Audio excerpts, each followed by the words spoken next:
know why I said it like that, but welcome to a new video. Today we are reading Berserk 11, which I am scared for, but also very excited for. Obviously have 2 deluxe after this, and a new one is coming in November. So, in theory, terrified, but also excited to catch up. Like, is that possible? I don't know. I know new chapters are coming now, but I don't know when I will read those. But we're reading this. You can see my monsters in my window reflected here because I haven't taken them away yet. Okay, let's open this, baby. I am scared, but I am excited. I don't even know how to open it, apparently. This, oh, okay, there's a hole here. So we can just, apparently, not use it well. I am so excited. Okay. Can't believe I gotten so far. It's like, it's unbelievable, but also obviously believable. Okay, the plastic, take it away. Ooh, something fell on the floor. I don't know what. Let me have this. Goodbye for now. And I guess we're gonna start. We are on volume. Oh, first we have to admire the art in the beginning. At least some of it. Is it spoilery? Just heard a weird sound. Oh god, we just didn't want to look at the art. It's okay, like, I feel like it might be spoilery. It doesn't matter, no one would watch this without wanting to be spoiled, but either way. We are on volume 31, 32, and 33. Sorry, I got emotional. Why does it say those were released in 2006, 2007, 2008? That's so long ago. That's so long ago. That's so weird. Anyway, we started with volume 31, obviously. We are in still Falcon of the Millennium Empire arc, Falconia chapter. And the first chapter is called Broiling Bay. What happened last time? Honestly don't know.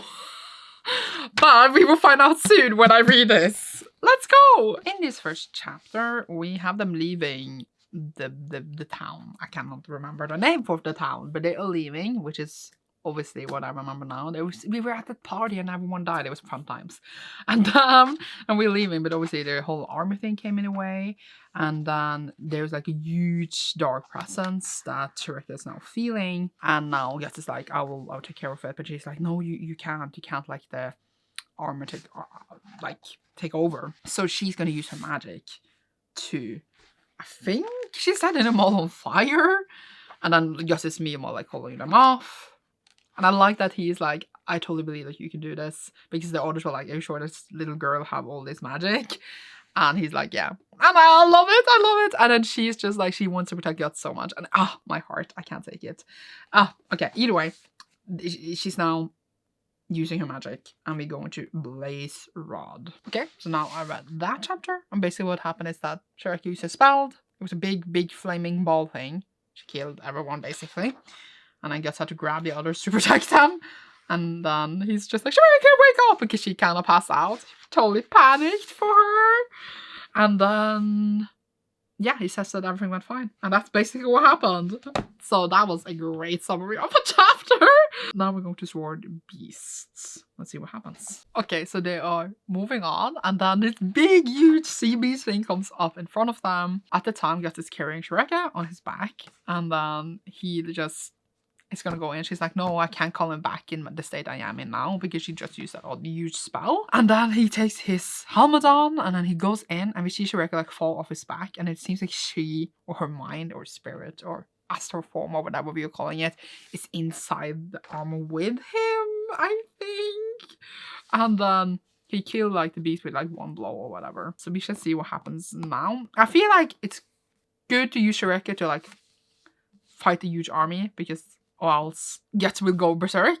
But at the same time, if there's more people, they are in trouble, then she can't call him back. But at the same time, she will use all her power to call him back anyway, and then there will be another monster anyway. So it's hard decisions they need to make. Now we are in Paramarisha, Sen'an'i's Wizard General, which was a very weird title. But let's go. Okay, so we have Shrek being very confused of where she is at first, because she is as a, like inside the armor in like her form, as I said.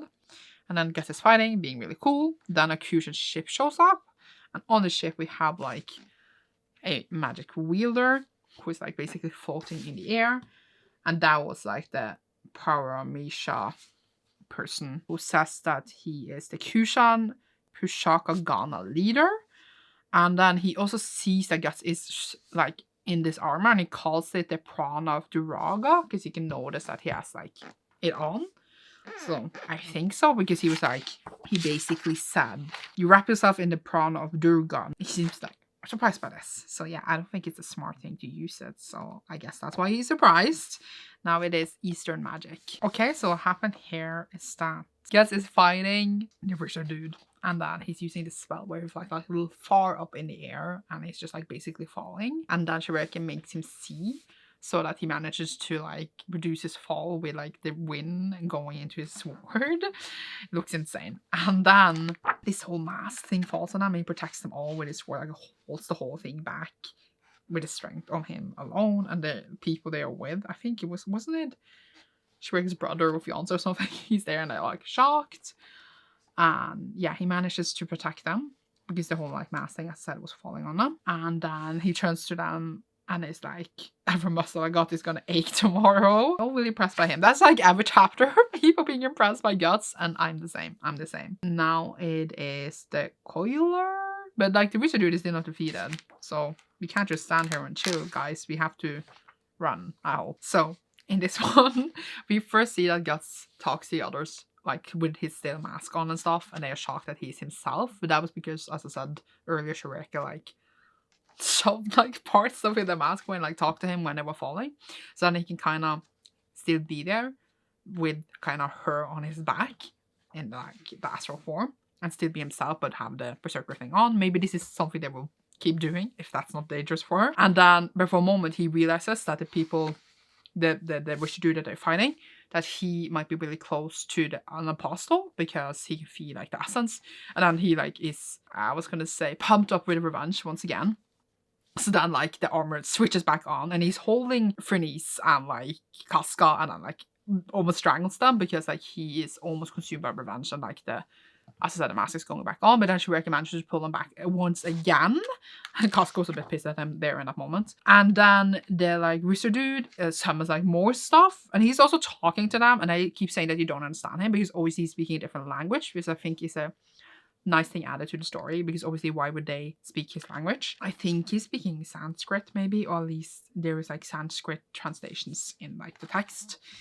And then he summons like this big beast called the Kundalini, which is like his biggest beast. It's made of water.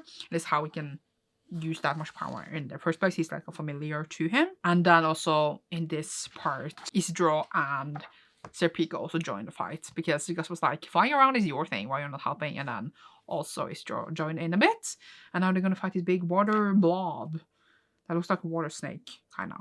So now it's bursting flame, which is the opposite of water. Should we just see how we get a flame? They are so cool. I love them so much. Okay, so they're fighting this big like water snake thingy, and there's like a tiny snake inside this big water thing that is true body they need to kill. Shireki is like educating them while being inside Guts, which sounds gross when I say it like that, but you get what I mean. And then she's saying that I could use this spell, blah blah blah blah, it's risky, blah blah blah blah blah, and Guts is like, just do it.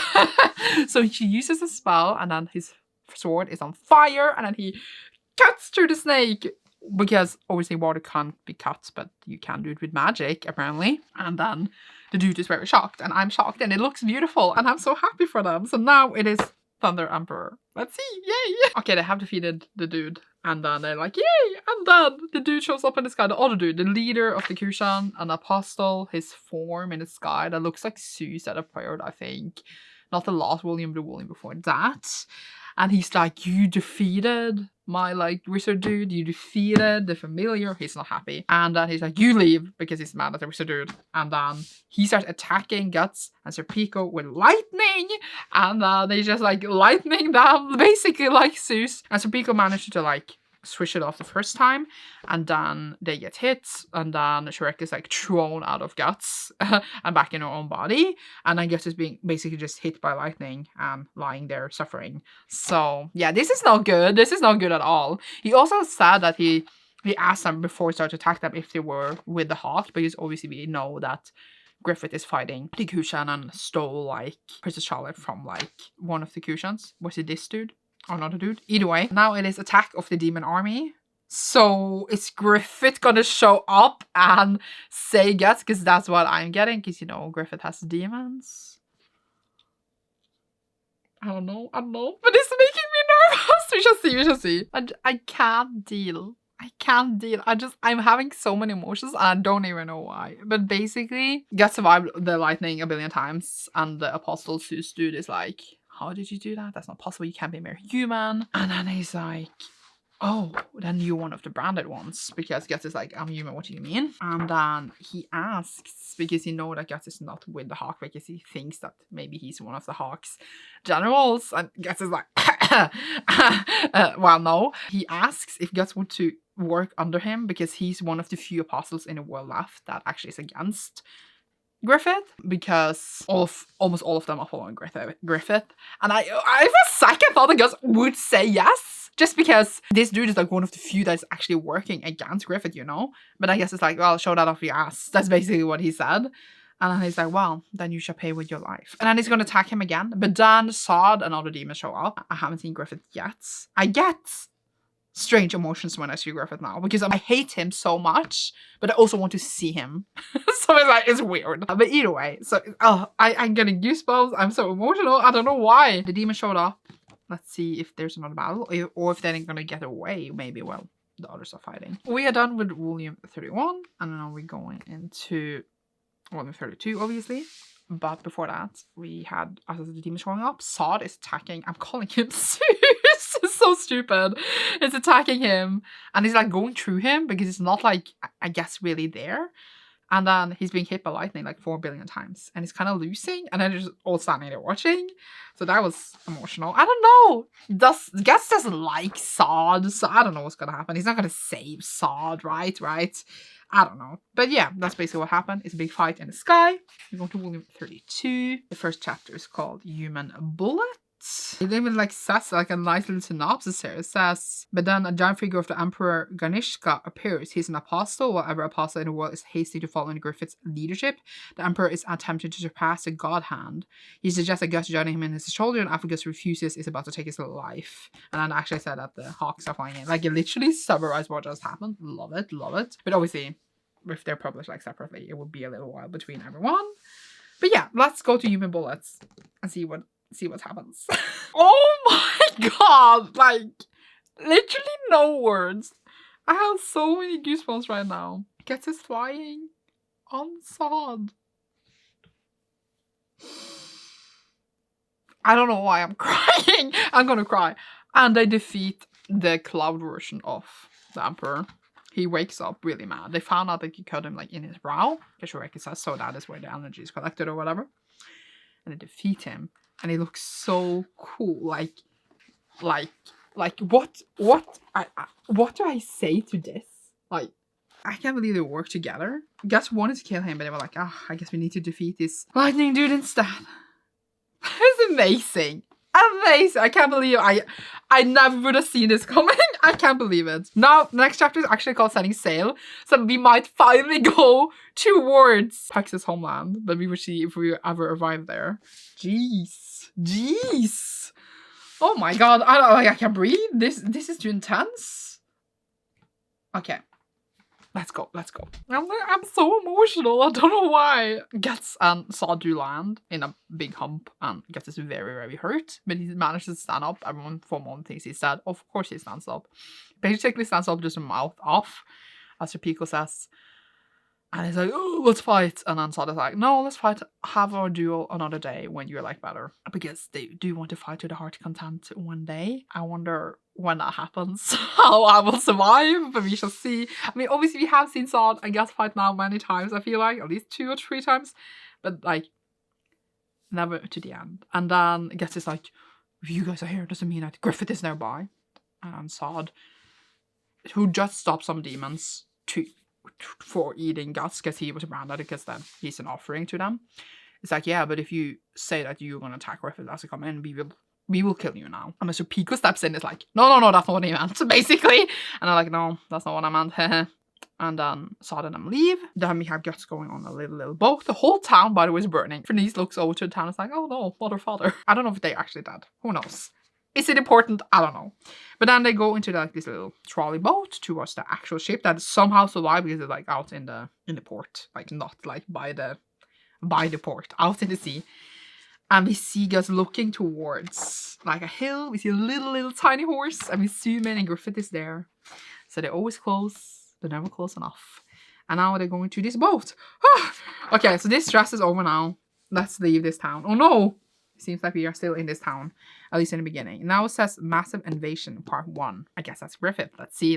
Massive Invasion was literally Massive Invasion. Not by Griffith though. It's by the Kushan. They are arriving at a town. But they're first like in a town. And there's like lots of soldiers. And they're gonna get like ready to fight. And then suddenly the army arrives outside this town. And it's so big. Like it made me shout. Look at this! How are they gonna do this? And the Kushan started to attack them. And then like first with arrows, and then I don't even know. I don't actually know where we are, but they are not. It's not gonna go well.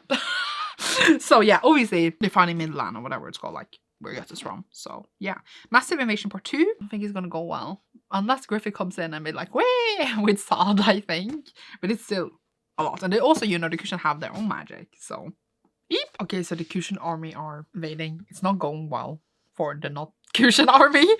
And then suddenly the Kushan start doing weird stuff. Like they go down into the moat. They're like being stupid. One of like the big, I'm calling it an OnlyFans almost, do attack the others. And they're like, oh, what's going on? This could be. And then it stops. So we don't really know what's going on. And the next chapter is called The Flight. So are the Kushan army running away? What's going on? We will find out. It was a surprise. Griffith showing up. I love that every time Griffith shows up, it like zoom into his face to look at how beautiful he is. And then they are attacking and they all like shocked. Like, why are they sending such a small force into our flank? And they say even that their army is so big, it's hard to adjust it to one like a unexpected event is happening, which makes sense because like how do you get a message out to this huge army? And then they're like really shocked of how Griffith and them are fighting because like they're not stopping, they are monsters.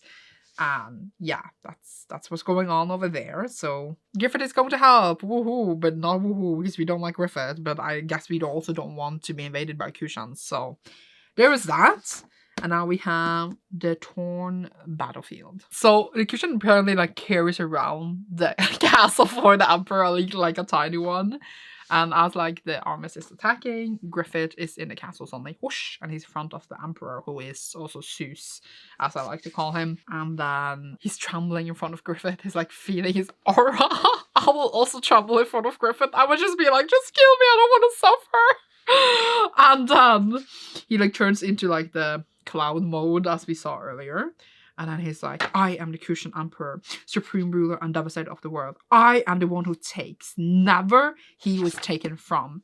I am the indestructible demon king. Even if you be the hawk, to expose yourself unaided before me is height of folly. Burn now and regret this. And then the chapter ended. And Griffith just said, I'm like, sure dude. Now it is win Coil. I like that we went from one battle with the Zeus dude, Kushan Emperor dude, to another battle with a Kushan Emperor dude. Just with first we got, and then with Griffith. And it's just interesting. Okay. Interesting. So Griffith lets him go. He says that, oh, we can't cut through you because you're made of air. Because they do also make him like not be in his form anymore, but say they still can't cut him. I'm like, are you sure about that? He says they should take the battle to their like capital, aka the demon city where like he rules. So they're retreating. The whole army is retreating. And I'm gonna have another battle later. I don't get it. Why don't you just kill him now? But this is probably some manipulation so that the people in that city that they saved would feel grateful and see that he's powerful. I don't even know. This whole time we had like that other dude witnessing it. The dude that was leading like, I think, a pair of assassins. I think he also fought Griffith at some point. He's been there like all the time and like in different places when the Kushans has been there. Is he part of the Dara or something? I don't know. But he was also there and watched this whole interaction happen. They're leaving. They're going to meet later in the Demon City. And now we have the Midland regular army, which is probably the ones they were attacking. Yeah, maybe. Oh my god! That was so good. Okay, so they're talking basically with the army that that was attacked. And they're just like, who are you? And then Griffith is like, yeah, I'm the leader of the Band of the Hawk. We are like the Liberation Army directly under the Royal Crown, blah, blah, blah, blah, blah. And they're like, you sure? Because the last thing we heard is that the princess is missing.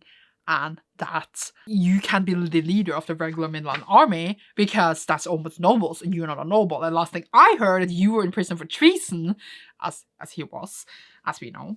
And Griffith is like, he's not saying anything. I was like, is he gonna kill him? But he didn't, because among them comes Charlotte, and it's like, hi. And he'll, Prince Charlotte! And then she's like, yeah, I as a princess, I say that Griffith is my betrothed, and he's the leader of the Midland regular army. And they also were like a bit mad at the army because they were like, you're just like a private army, you don't protect the people. And they were like, oh, but you were imprisoned. So yeah, they got owned. Griffith knows exactly what he's doing. I was gonna say that he could also just kill them all, but I think that he wants to win them over because he wants them to be loyal to him so that he's actually can rule that he always wanted. Great for him. Now we have Hero, which I guess is Griffith. Yay. So they're standing there, as I said, and Charlotte is like, Griffith, he's my betrothed. And they're like, does that mean he's the next king? And it's not only the war of Midland, it's also the war of the holiness, a dude says. And they're like, yeah, he has a good point. Like, it's not only to do with the royal family, blah, blah, blah, blah, blah. And then, dun, guess who shows up? His Holiness, which is like, I remember he got like a revelation scene, the White Hawk, and I was just like, huh? And now he's there, and he falls on his knees in front of Griffith, and they're all like, do you know him before? And he's like, no, but I saw a vision that Griffith is our Lord and Savior. He is the White Knight and our Savior, and everyone is like, yay, Griffith is our Savior, woo! And he said this in front of everyone, so now everyone loves him. Griffith is smart. He's very, very clever. Can respect that. Guts is more brutal than, I was gonna say clever, but he is more clever than you think. Either way, now we're on board, which is the next chapter, which is assumingly on board of this ship that we have used ages to get to. Yay. We are indeed aboard a ship, and we have Isidro trying to get out of chores, or doing some chores maybe. And then we switch over to Shreka and Fernice, who is like going to train, she's training to be a sorcerer, and she is using her astral form. So she leaves her body and they're flying around, and she's like, oh, and then she's just like reflecting upon how she thought that she can do this, and that's why she tried to run away, and then they came for her, and she's really happy for it. And they're like, yay, look at this beautiful shot of them flying around when she left her body, and they are training and stuff. And then we see Gus look up, and he's like, who is really banged up, because earlier in the fight, but Gus was like hit by lightning. He was burning when like they did a flame spell or through sword. He's like, dang Guts. Oh, the volume was done. Now we are done with that volume. So now we're on volume 33, which is the last volume in this. I didn't know I hadn't turned around the page. You even have a little summary again, which is funny. It says in the end of this summary, the voyage of Helm, however, has only just begun. Why are we using such a long time to get here? Because now I feel like if they get there, it's like, is that the end? Is that the end goal? Because it can't be, right? So like, I'm confused of like, if they actually get there, what's going to happen? Because then everything needs to go to shit there as well. Because they can't just go there in peace and end the story. So obviously, I know this is the goal, but I just don't like understand how it's going to affect like the whole story. But either way, we now have Bubbles of Futility, which is the next chapter. Let's go. Okay, so this chapter we had for a moment Fernice and Shreka like spying a bit on Guts, so like what they're talking about.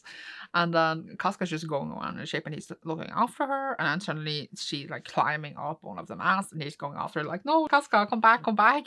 And then she just falls down in the water. It's like, whoa. And then he tries to like grab her, but it's like with his metal arm and he doesn't have a grip. And then she falls in the water and he jumps in after her, even though he's no condition to do so. He's really, really damaged. Like he's bandages everywhere and his burns everywhere. And I'm like, Guts, please, for the love of everything in the world, be careful. But then obviously he saves Casca and he just reflects back upon their life and thinks about their moments and when they've been near water, always gone to shit, which is kind of sad but interesting. And then obviously they are being saved in a little boat by the others, and they're just talking that he finds out that Casca is okay, but he is still like just sad, thinking about also the loss of his arm. Now we are in Naval Battle Part 1, which sounds bad because Naval Battle means that they're gonna fight on water, And I'm like, can they ever get peace? But of course not.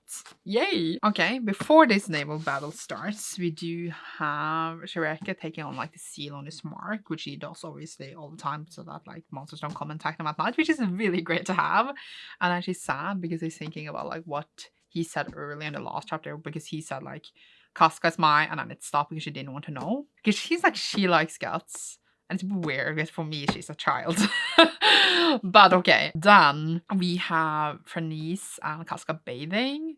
And I'm just like, are they gonna kiss? Because they are having moments. And then Fernice is like frustrated with Casca. She's like, why don't you understand what you're doing to him? You're putting him in danger all the time. He's doing everything to protect you and you don't care. Obviously, Casca is a bit gone. So she just looks at her and is like, oh. And then Fernice is like, I know it's not fair that I'm blaming you, but it's just sad to look at.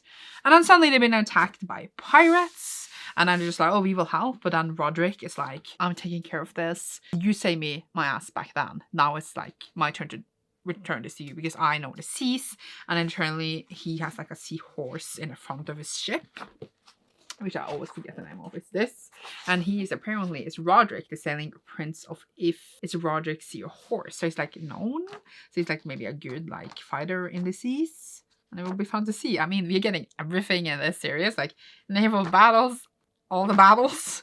But yeah, it'll be interesting to see how this one goes. Now it's naval battle part 2. Let's see what Roger can do. And he also said like protect Fernice to Serpico. It's like as if he already wouldn't. But it's interesting because he like he actually likes her. And I think that Fernice like likes guts, but that also might just be in my head. Okay, let's go. Okay, so we actually have the naval battles already over. It wasn't like a long one, but basically the prince is explaining what is happening in this battle as that is happening to Isidro, and it's really, really cool. He's really, really good. He defeated like 3 pirate ships on his own and just stood there chilling. It was a really pretty battle. Like the art is stunning. I honestly really, really liked it. And it was fun to see. And then we switch over to the underside down below decks. And then Gus's fever's up again and he's sleeping, and they're saying that like it seems like he's having a nightmare. And then we glimpse his nightmare. Like we see it, not them obviously. It's like a kind of beast, berserk beast, I would say, wolf-like, that is like in chains. And he's like seems to be having a nightmare. It's not going that well. And now we are going to continue with a Howl from the darkness. I think like it's those wolves that he has been like haunted by for a long time, you know, the ones that made him attack Casca. So can we get rid of those now? I want them gone. Thank you. Okay, so first we start out with seeing into Gus's dream, which is basically those wolf things I talked about, and saying that the more you get connected with the people around you, I will come out and like eventually kill them, but I'm like leaning back for now. And then he wakes up, he doesn't remember it. And I don't know if it's like, is it actually demons inside of him, or is he going a bit insane though if everything has been true? Is it just a part of him that like is to us imaged as his demon, and that he eventually thinks that something's gonna happen to them because of what happened before several times when he's been hurt by people he loved? I don't know. Or is it actually demons inside of him that is relaxing? Or is it just a part dark side of him? I don't know. But yeah, it's just a thought on my head. They are now partying, and I'm one of the dudes that is like working for the dude that's gonna marry Fernice, or they're not actually gonna get married, I think. He says that they know they're going to Elf Island and he wants to conquer it, and I was like gonna talk to Puck about it and like lure him over to like make them conquer it. But literally Puck is just trolling him, so it's not gonna happen. Then we have Fernice going up to the mast, and she talks about how she feels free after she like left her body earlier, and he talks to like the dude. I literally should remember his name. And then they actually have a little moment, and he says like they seem to trust you because they're trusting you with Casca, and she's like, yeah, I guess that's good. And then they're sleeping, and I guess it's looking out over the sea. And now we have Dream of Foresight. Okay, not that much happened in this chapter. It was basically some people talking about all the stuff that Griffin had done in like a town, like what he did, and that he defeated an army, etc. And then we just switch over to like the Holy Emperor, not Holy Emperor, but the His Holiness. They're like, you shouldn't be here because you might die exposed to the weather. And I'm like, no, I'm not fated to die until I perform your wedding ceremony. And then we just see Griffith writing, and then some people are talking about the dawn is coming, the sun will come, blah blah blah blah blah. But that's not what will happen though. It's the darkness that will come. He's just tricking them. So yeah. Either way, now we have Fog of Death. I hope that's not on this ship. I hope it's with Griffith and them. Okay, so we have like the Christian Emperor dude. And then he is using this fog thing because he realizes that he has to use it. But basically the fog that everything it touches kills people, kills everything it touches. But right now I think he's killing his own people, but I guess he's gonna move to the others. And it's like, you can say it's a man-made Behalit. So, Behalit, as I have enjoyed to call it. So yeah, it's moving out and it's not good. So let's see how Griffith reacts to that. Now it's Silent Darkness. Okay, so we are in Windham City, which honestly, a bit confused of like what city this is, but I think it's one under Kushan occupation that we probably saw earlier in a volume a long time ago.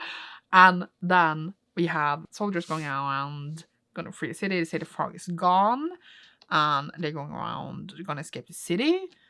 I'm confused if the fog is gone because it just arrived there, but maybe that was someone else.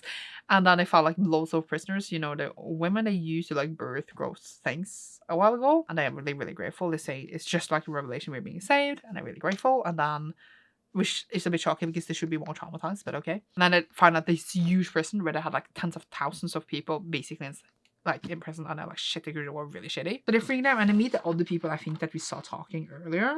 That when I said like not much happened, and they're meeting up, and they're leaving, and now they're gonna escape, I think, which is good. So now we are on Exodus. Okay, so they are escaping, and then they have to like trick. They're like in Kushan armor, but they're not Kushan, and then they're leaving, and then another Kushan comes over to help them, who is like in the spy division for Griffith. He's like one of the Kushan that like has pledged himself to the Hawk that we saw like a billion volumes ago as well.